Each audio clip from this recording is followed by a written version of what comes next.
8ஆம் அதிகாரம். விக்கிரகங்களுக்கு படைக்கப்பட்டவைகளை குறித்த விஷயத்தில் நம் எல்லாருக்கும் அறிவு உண்டென்று நமக்கு தெரியுமே. அறிவு இருமாப்பை உண்டாக்கும், அன்போ பக்தி விருத்தியை உண்டாக்கும். ஒருவன் தான் ஏதேனும் ஒன்றை அறிந்தவன் என்று எண்ணிக்கொள்வானானால் ஒன்றையும் அறிய வேண்டிய பிரகாரமாக அவன் இன்னும் அறியவில்லை. தேவனில் அன்பு கூறுகிறவன் எவனோ அவன் தேவனால் அறியப்பட்டிருக்கிறான்.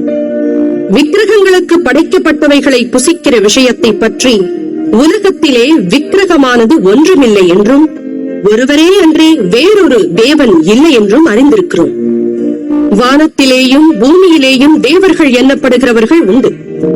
இப்படி அநேக தேவர்களும் அநேக கர்த்தாக்களும் உண்டாயிருந்தாலும் பிதாவாகிய ஒரே தேவன் நமக்குண்டு. அவராலே சகலமும் உண்டாயிருக்கிறது. அவருக்கென்று நாமும் உண்டாயிருக்கிறோம். இயேசு கிறிஸ்து என்னும் ஒரே கர்த்தரும் நமக்குண்டு. அவர் மூலமாய் சகலமும் உண்டாயிருக்கிறது. அவர் மூலமாய் நாமும் உண்டாயிருக்கிறோம். ஆகிலும் இந்த அறிவு எல்லாரிடத்திலும் இல்லை. சிலர் இன்றைய வரைக்கும் விக்கிரகத்தை ஒரு பொருள் என்று எண்ணி விக்கிரகத்துக்கு படைக்கப்பட்டதை புசிக்கிறார்கள். அவர்களுடைய மனசாட்சி பலவீனமாயிருப்பதால் அசுசிப்படுகிறது. போஜனமானது நம்மை தேவனுக்கு உகந்தவர்களாக்க மாட்டாது. எண்ணத்தினாலெனில் புசிப்பதினால் நமக்கு ஒரு மேன்மையும் இல்லை, புசியாதிருப்பதினால் நமக்கு ஒரு குறைவும் இல்லை. ஆகிலும் இதை குறித்து உங்களுக்கு உண்டாயிருக்கிற அதிகாரம் எவ்விதத்திலும் பலவீனருக்கு தடுக்கலாகாதபடிக்கு பாருங்கள்.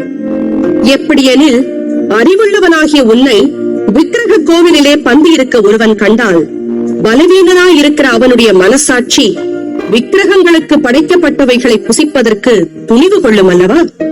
பலவீனமுள்ள சகோதரன் உன் அறிவு நிமித்தம் கெட்டு போகலாமா? அவனுக்காக கிறிஸ்து மரித்தாரே. இப்படி சகோதரருக்கு விரோதமாய் பாவம் செய்து பலவீனமுள்ள அவர்களுடைய மனசாட்சியை புண்படுத்துகிறதினாலே நீங்கள் கிறிஸ்துவுக்கு விரோதமாய் பாவம் செய்கிறீர்கள்.